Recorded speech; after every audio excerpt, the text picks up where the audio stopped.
العالمين والعاقبة للمتقين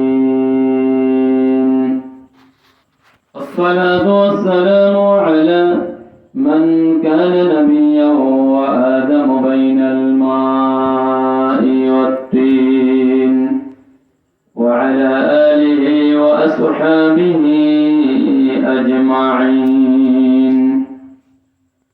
قال الله تعالى في كلامه المجيد وفي الفرقان الحميد: أعوذ بالله من الشيطان الرجيم.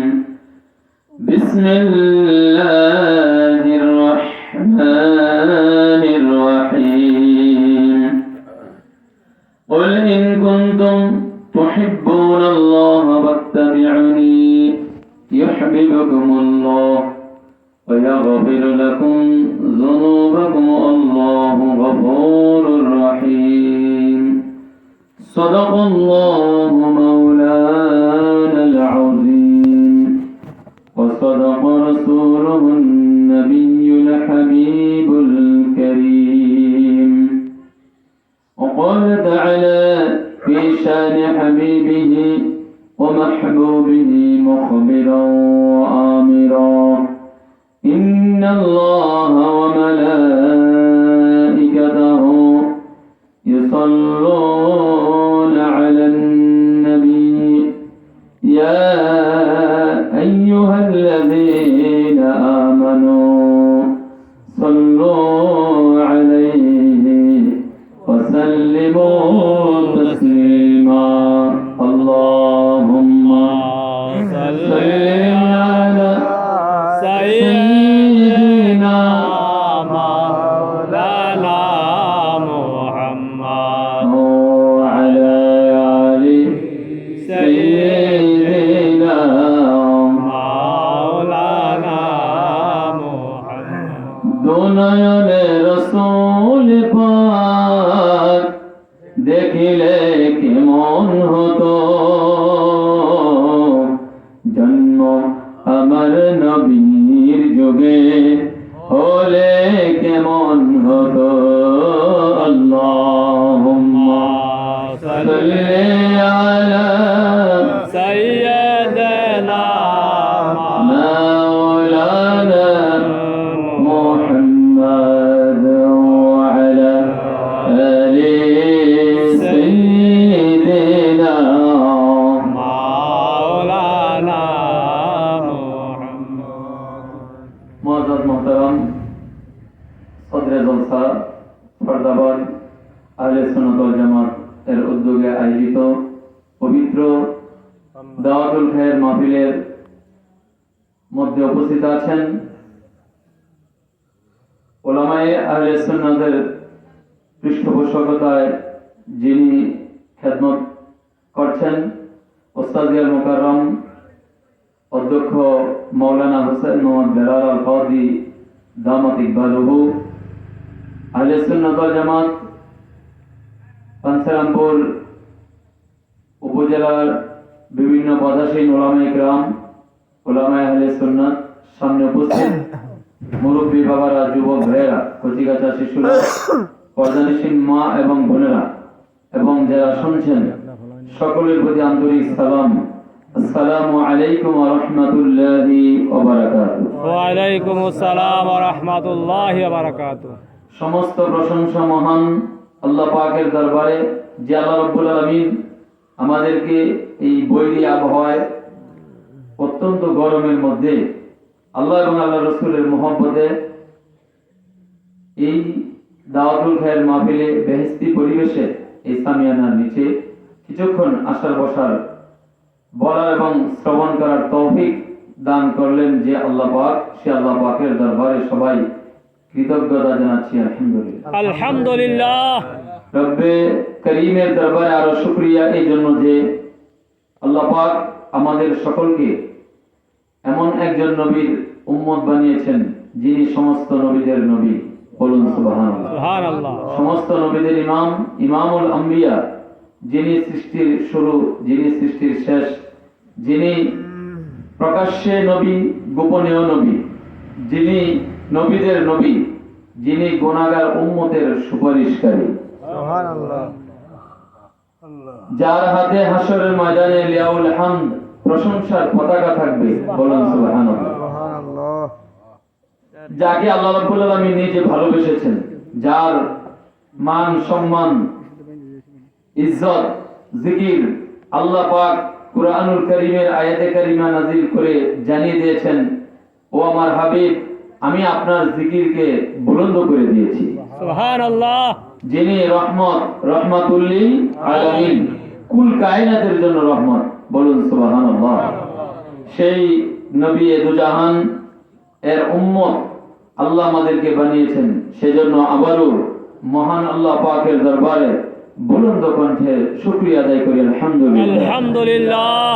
প্রিয় উপস্থিতি, আল্লাহ রাব্বুল আলামিন সারা পৃথিবীতে সৃষ্টির শুরু থেকে শেষ পর্যন্ত যত মানুষ বানিয়েছেন, প্রথমত সমস্ত মানুষ দুই প্রকার। এক প্রকার মানুষ ঈমানওয়ালা, আর এক প্রকার মানুষ হলো কাফের। কথা বলেন ঠিক কিনা? ঠিক। ঈমানওয়ালাদের মধ্যে আবার ক্লাসিফিকেশন আছে, প্রকারভেদ আছে।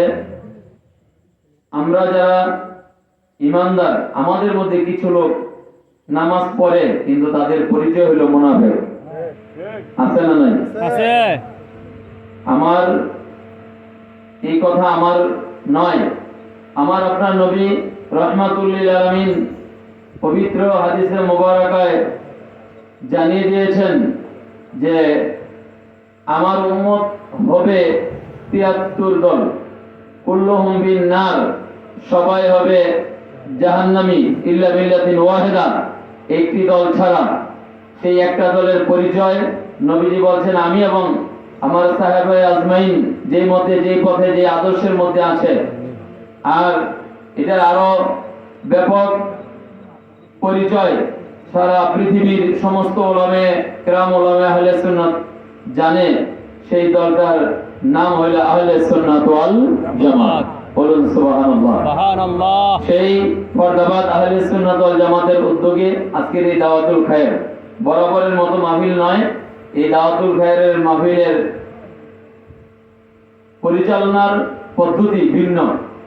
অন্যান্য মাহফিলের মধ্যে যেরকম, যে সিস্টেমে, যে নিয়মে আলোচনা হয়, দাওয়াতুল খায়েরের আলোচনার ভিন্নতা আছে না নাই? আছে। সেখানে প্রথমে কোরআন তিলাওয়াত, কোরআনের মশক, হাদিসে মোবারকা থেকে কোরআনুল কারীমের তাফসীর, হাদিসে মোবারকা থেকে আলোচনা, সর্বশেষে আলোচনা এবং মিলাদ, কিয়াম, দোয়া মোনাজাত, তাবারুকাত বিতরণ। ভাইরা আমার, আমরা সমাজে বসবাস করি, আমাদের এই দেশ মুসলিমের সংখ্যা বেশি, কিন্তু এই মুমিন এবং মুসলমানদের ভিতরে মুনাফিকে ভরা। ঠিক। কথা বলেন ঠিক কিনা? দেখেন, আমরা যারা ইমামতি করি, আমাদের পিছনে নামাজ পড়ে, সেই মুসল্লি মসজিদে ইমামের সমালোচনা করে। আছে না নাই? আছে। রাগ করতেছেন নাকি? না। আমি কি বানাই বলতেছি নাকি? মসজিদে ইমামের সমালোচনা করে, মুয়াজ্জিনের সমালোচনা করে। এক মুসল্লি আরেক মুসল্লির গীবত চাষতলে বসে বসে করে, মজা করে। আছে না নাই? আছে। অথচ সবাই আমরা আল্লাহর বান্দা, নবীর উম্মত।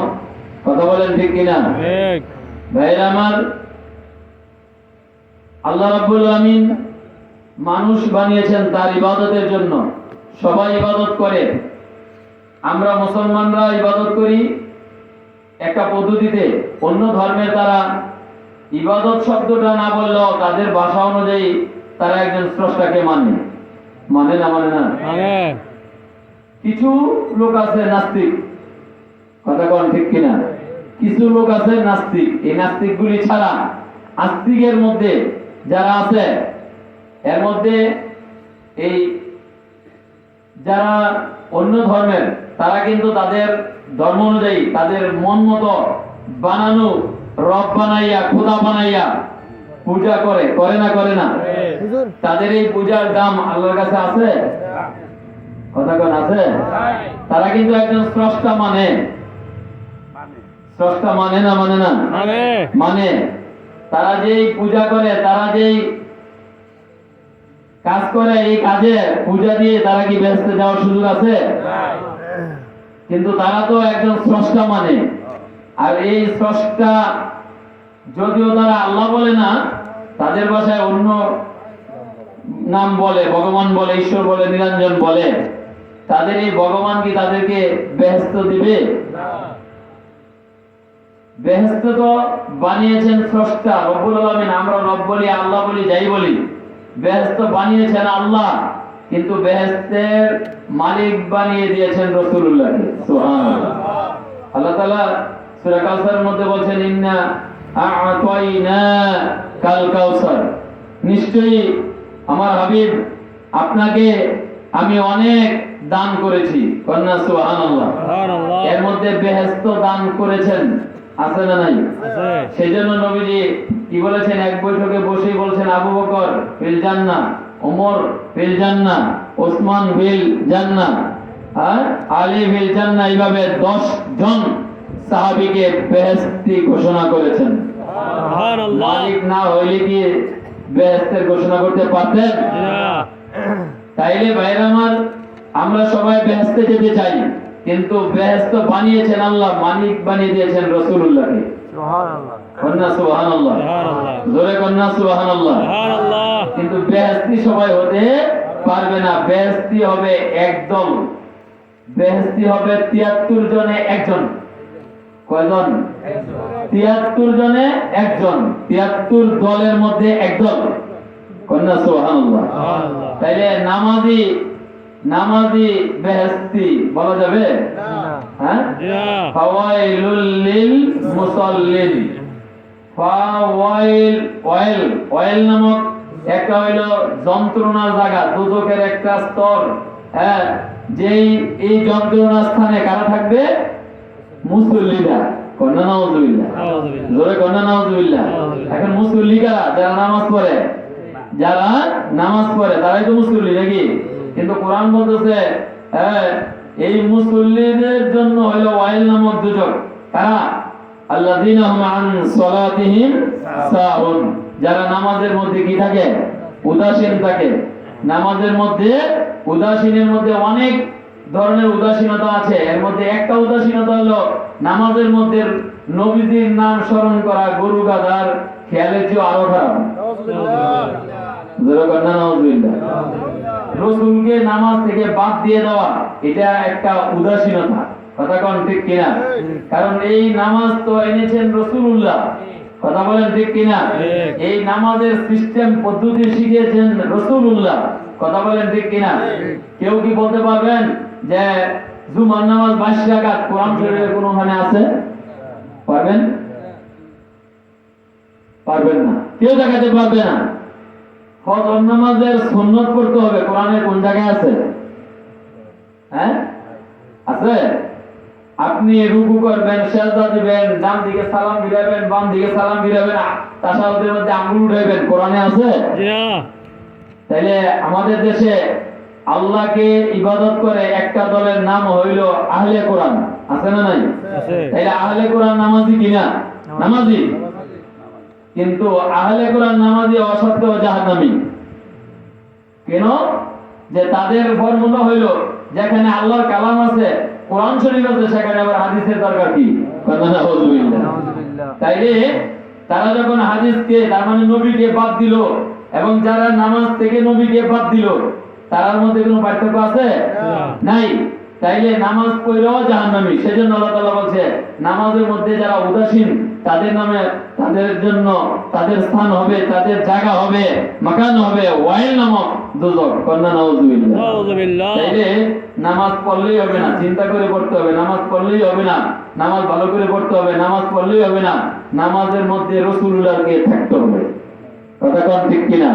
নামাজে যে পদ্ধতি, তাশাহুদ, দুরূদ শরীফ, এই পদ্ধতি যিনি শিখিয়েছেন তিনি আমার আপনার নবী রাহমাতুল লিল আলামিন। সেই নবীকে ভালোবাসার দরকার আছে না নাই? আছে। এখন ভালোবাসলে লোকটা অন্তরে, মনে, প্রাণে থাকে না? থাকে না? থাকে। কথা বলেন। যাকে আমরা ভালোবাসি, যে জিনিসকে ভালোবাসি, ওই জিনিসটা আমাদের মনে প্রাণে দিলে হাতে জবানে মুখে থাকে না থাকে না? থাকে। আমার হাতে একটা মোবাইল, এই মোবাইলটা বাংলাদেশে 18 কোটি মানুষ হইলে আমার মনে হয় 18 কোটি আছে, যদিও বাচ্চা, কিন্তু বাচ্চা হইলে কি হয়েছে তাদের এক একটা ঘরে এমন 2টা 4টা 5টা করে আছে না নাই?